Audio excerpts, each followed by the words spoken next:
আসসালামু আলাইকুম ভিউয়ার্স, আল্লাহর অশেষ রহমতে আলহামদুলিল্লাহ সবাই ভালো আছেন। দেখেন, বর্তমানে বিগত বছরগুলোতেও বা বর্তমান সময়ে এসেও আমরা বিভিন্ন ভিডিওগুলো দেখেছি, বিভিন্ন মাধ্যমে এই ইতালির ভিসা নিয়ে কিন্তু বিভিন্ন সমস্যার সৃষ্টি হয়েছে। তো যাই হোক, বাংলাদেশ থেকে যে পরিমাণ লোক গিয়েছে বা যারা আবেদন করেছে, অনেকেই কিন্তু বিভিন্ন সমস্যা জর্জরিত হয়ে পরবর্তীতে আবার আবেদন করতে পারেননি বা অনেকের টাকা পয়সা নষ্ট হয়েছে। তো 2026 সালে এসে নতুন আবার ইতালি কাজের বিষয়ে যে সুযোগটা এসেছে, প্রতি বছরই কিন্তু তারা দিচ্ছে। তো সেই অনুসারে 2026 সালেও ব্যতিক্রম কোনো কিছু নয়। তো তার ধারাবাহিকতায় আজকের ভিডিওটি, যারা ইতালির উদ্দেশ্যে যাবেন, আপনি কখন থেকে আবেদন করতে পারবেন বা কি কি কাজের উদ্দেশ্যে কোন কোন দেশ থেকে লোক নিবে, কি কি কাজে আপনি আবেদন করতে পারবেন, সাথে সাথে কোন সময় বা কত সময় থেকে আপনি এই আবেদনটা আপনার বহাল থাকবে, আবার কখন বন্ধ হয়ে যাবে, বিস্তারিত বিষয়গুলো আপনাদের সামনে এই ভিডিওর মধ্যে তুলে ধরবো। যারা ইতালির উদ্দেশ্যে 2026 থেকে 2028 সালের ভিতরে যেতে চাচ্ছেন, তাদের জন্য আজকের ভিডিওটি খুবই গুরুত্বপূর্ণ। তো যাই হোক, মূল আলোচনায় আসি। ইতালির ওয়ার্ক পারমিটের যে ডিক্রিট অফ ফ্লুসি 2026-এর যে সময়সীমাটা নির্ধারণ করা হয়েছে, সেটা কিন্তু 23 অক্টোবর 2025 সকাল 9টা থেকে 7 ডিসেম্বর 2025 পর্যন্ত ক্লিকের দিনগুলোকে আবেদন জমা দিতে ইচ্ছুক নিয়োগকর্তা সংগঠন ও অনুমোদিত পেশাদাররা স্বরাষ্ট্র মন্ত্রণালয়ের পরিষেবা পোর্টালে অভিবাসনের জন্য ওয়ান স্টপ ডেস্ক বিভাগে ফর্মগুলো পূর্বেই পূরণ করতে পারবেন। মানে আপনার যে তারিখটা দেওয়া হয়েছে সেটা হচ্ছে 23 অক্টোবর 2025 সকাল 9টা থেকে 7 ডিসেম্বর 2025 পর্যন্ত কিন্তু এই দিনগুলো কিন্তু খোলা থাকবে। আপনি আবেদন ফিল আপ করতে পারবেন, পূরণ করতে পারবেন। পরবর্তীতে আপনার এই আবেদন করার জন্য, মানে আপনার এই পোর্টালে অ্যাক্সেস করার জন্য আপনার যে বিষয়টা লাগবে সেটা হচ্ছে যে আপনার স্পিড বা সিআইই প্রয়োজন হতে পারে। স্পিড আইডি হচ্ছে আপনার যে নিয়োগকর্তা, ওনার কিন্তু এক একটা কোম্পানির কিন্তু এক একটা স্পিড আইডি থাকে, একটা নিয়োগকর্তার কিন্তু এক একটা স্পিড আইডি থাকে, যারা আমরা সবাই জানি। তো নিয়োগকর্তা ছাড়া কিন্তু কেউ কিন্তু আবেদন করতে পারবে না। সুতরাং আপনার যারা নিয়োগকর্তা আবেদন করবে তাদেরকে নিয়েই কিন্তু এই আপনার যেই এই অ্যাক্সেস করার জন্য আপনার এই স্পিড আইডি প্রয়োজন হতে পারে বা হবে। তো যাই হোক, পরবর্তী যে বিষয়টা আমাদেরকে একটু লক্ষ্য রাখতে হবে যে আসলে 2026 থেকে 2028 সাল পর্যন্ত আসলে কি ধরনের লোক নিবে, মানে কতজন লোক নিবে, সেটা যদি আমরা একটু দেখি যে 1,64,850 জন কাজের জন্য ইতালিতে আসতে পারবে, তে আবেদন হতে পারে। সেই হিসাবে আমরা যদি একটু দেখি, দেখেন, কৃষিক্ষেত্রে মৌসুমী কর্মসংস্থানের জন্য 12 জানুয়ারি 2026, এবং আপনার পর্যটন খাতে মৌসুমী সংস্থান যে 9 ফেব্রুয়ারি 2026 এবং 16 ফেব্রুয়ারি হচ্ছে মৌসুমী কর্মসংস্থান মানে সিজনাল ওয়ার্ক পারমিটের জন্য, এবং 18 ফেব্রুয়ারি হচ্ছে আপনার যে ডোমেস্টিক এবং হোম ক্যাটেগরি হিসেবে যারা আছেন তাদের জন্য।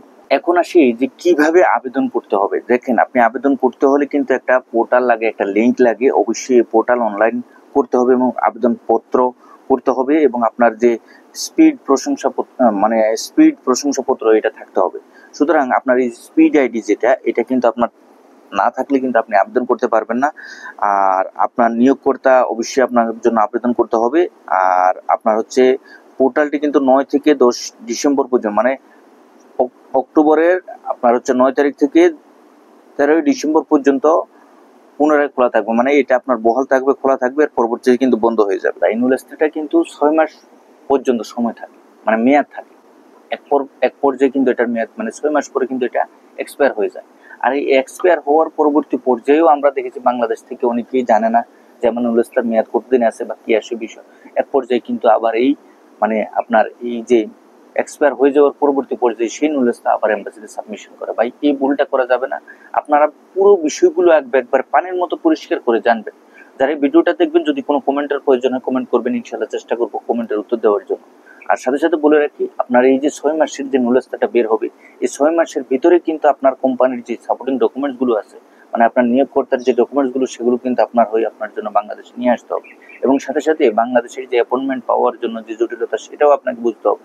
এবং সম্পূর্ণ সবকিছু খুব দ্রুততার সাথে সময় উপযোগী, সময় টু সময়, মানে টাইম টু টাইম আপনার কিন্তু এই কাজগুলো করতে হবে। নতুবা আপনার এই নুলেস্তা বা আপনার ওয়ার্ক পারমিটের মেয়াদ যদি 6 মাসের উপরে হয়ে যায়, মানে 6 মাসের যেদিন আপনার নুলেস্তাটা ইস্যু হবে ওই দিন থেকে কিন্তু আপনার 6 মাস শুরু হয়ে যাবে। সুতরাং এই 6 মাস শেষ হওয়ার পরবর্তী পর্যায়ে আপনার যদি আপনার কোনো কাজে আসবে না। এবং আপনি অনেকে বলতেছেন যে ভাই, আমি আসলে একবার আবেদন করেছি, যে কোনো কারণে আমার এই নুলেস্তাটা ফেক পড়েছে বা আমার রিজেক্ট হয়ে গেছে, বা আমি এম্বাসিতে দাঁড়িয়েছি, আমাকে রিজেক্ট করে দিচ্ছে, আমার বিষয় হয়নি, আমি পরবর্তীতে আবার দাঁড়াতে পারবো কিনা। আপনি একই বছরে আবার দাঁড়াতে পারবেন, পরবর্তী বছরে আপনি আবার দাঁড়াতে পারবেন। এই বিষয়টা আপনাকে খেয়াল রাখতে হবে। সুতরাং যারাই বর্তমানে এই দেশটি বা ইতালির জন্য আপনারা চেষ্টা করবেন, সম্পূর্ণ সবকিছু আপনাকে স্টেপ বাই স্টেপ জানতে হবে, যে কোন পর্যায়ে কি পর্যায়ে আপনার কখন কোন কাজটা আপনাকে সঠিকভাবে করতে হবে। দেখেন, কোনো এজেন্সি বা যারা আমাদের জন্য কোনো এজেন্সির কাছে গিয়ে যদি এই কাজটা করেন, তারাও কিন্তু আমাদেরকে বিভিন্ন ভুলভাল বুঝিয়ে কিন্তু কাজগুলো করে, কিন্তু না, আমাদেরকে জানতে হবে আমাদেরকে নিয়ে কি হচ্ছে, আমি যে আবেদন করতে চাচ্ছি আমাকে নিয়ে কি হচ্ছে বা আমাকে নিয়ে সঠিকভাবে কাজটা হচ্ছে কিনা, এই বিষয়গুলো আমাকে বুঝতে হবে, জানতে হবে। তাহলে কিন্তু কোনো এজেন্সি বা কোনো প্রতিষ্ঠান আমাদের সাথে দুর্নীতি বা প্রতারণাও করতে পারবে না। যদি দেখেন যে আপনার নুলাস্তা বের হচ্ছে বা বের হচ্ছে না, বা আপনি আবেদন করেছেন দীর্ঘ সময় লম্বা সময় অপেক্ষা করেও কিন্তু আপনার নুলাস্তা বের হচ্ছে না, তাহলে এটা বাদ দিবেন। এই এজেন্সি বা এই প্রতিষ্ঠানের মাধ্যমে আপনার কাজ হবে না। যারা তৎক্ষণাৎ হুটহাট করে 15 থেকে 20 দিন বা 1 মাসের ভিতরে আপনার নুলাস্তা বের করে নিয়ে আসছে এবং সেখান থেকে আপনার সম্পূর্ণ সবকিছু ঠিক করে আপনাকে ভিসা অ্যাপ্লিকেশন সাবমিশন করে আপনার জন্য এম্বাসি ফেস করার ব্যবস্থা করে দিয়েছে, তাদের কাছে আপনি যাবেন এবং তাদের কাছ থেকে আপনি কাজটা করতে পারবেন। সাথে সাথে বলে রাখি, এই যে নুলাস্তাগুলো, এগুলো কিন্তু আপনি নিজেও যাচাই বাছাই করতে পারবেন। আমি ডেসক্রিপশন বক্সে একটা লিঙ্ক দিয়ে দেবো, ওই লিঙ্কের মধ্যে আপনি প্রবেশ করে কিন্তু আপনার স্পিড আইডি দিয়ে, যদি কোনো নিয়োগকর্তা বা মালিক পক্ষ যদি আপনাকে স্পিড আইডি দিয়ে থাকে, আপনিও স্পিড আইডি দিয়ে আপনি যে লিঙ্ক আছে লিঙ্কটা অ্যাক্সেস করে আপনি আপনারা পাসপোর্ট নাম্বার নাম দিয়ে কিন্তু আপনার নুলাস্তা কোন পর্যায়ে আছে বা প্রসেসিং আছে নাকি এটা বাদ হয়ে গেছে বা এটা না সেটা না, স্পিড আইডি কি সঠিক আসছে কিনা, সম্পূর্ণ সবকিছু আপনি জানতে পারবেন। আর আরেকটি বিষয় বলে রাখি ভাই, যে সমস্ত ব্যক্তি আপনারা যারা ইতালি ভিসার জন্য বর্তমানে আবেদন করবেন, যে কোনো কারোর মাধ্যমে স্পিড আইডিটা নেবেন। স্পিড আইডিটা নিয়ে আপনি ঘরে বসে নিজের হাতের মোবাইল দিয়ে আপনি চেক করবেন। চেক করে আপনি দেখবেন যে আপনার আইডি সম্পূর্ণ সবকিছু ঠিক আছে কিনা। যদি মনে করেন যে আপনার সম্পূর্ণ সবকিছু ঠিক আছে, আলহামদুলিল্লাহ, হ্যাঁ, কাজ হচ্ছে।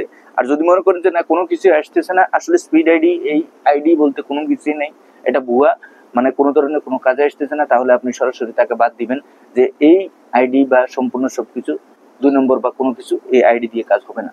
সম্পূর্ণ সবকিছু আপনাকে বুঝতে হবে, জানতে হবে। ভাই বারবার বলে রাখি একটি কথাই, যে সম্পূর্ণ সবকিছু আপনাকে A to Z step by step আপনাকে বুঝতে হবে এবং বুঝে শুনে যে সময় আছে সময়ের ভিতরে আপনাকে আবেদন করতে হবে।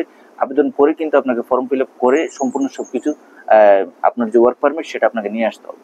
সাথে সাথে বলে রাখি, সবাই চেষ্টা করবেন যে যে খাতে যাওয়ার জন্য চেষ্টা করতেছেন, আপনাকে একটা বিষয় খেয়াল রাখতে হবে যে আপনি সর্বপ্রথমে আবেদন করার জন্য দেখেন, অক্টোবরের যে 23 তারিখ দেওয়া হয়েছে, এই 23 তারিখ থেকে সকাল 9টা থেকে কিন্তু এই যে অ্যাক্সেস করার যে পোর্টাল বা লিঙ্কটা বা আবেদন ফর্ম ফিল আপ করার জন্য যেই এই ওয়েবসাইটটা, এটা কিন্তু প্রচুর পরিমাণে বিজি থাকে। কারণ পুরা যে সমস্ত দেশগুলো আছে, প্রত্যেকটা দেশের জনগণই কিন্তু চায় যে চেষ্টা করে এই আবেদনের লিঙ্ক করে প্রবেশ করে আবেদন ফর্ম ফিল আপ করার জন্য। সুতরাং সবসময় কিন্তু এই জিনিসটা বিজি থাকে। পরবর্তীতে অনেকেই কিন্তু পারে, অনেকে পারে না। সুতরাং যারাই করবেন সম্পূর্ণ সবকিছু একবারে সঠিক মাধ্যম অনুযায়ী করবেন, ইনশাল্লাহ সফল হবেন। সবাই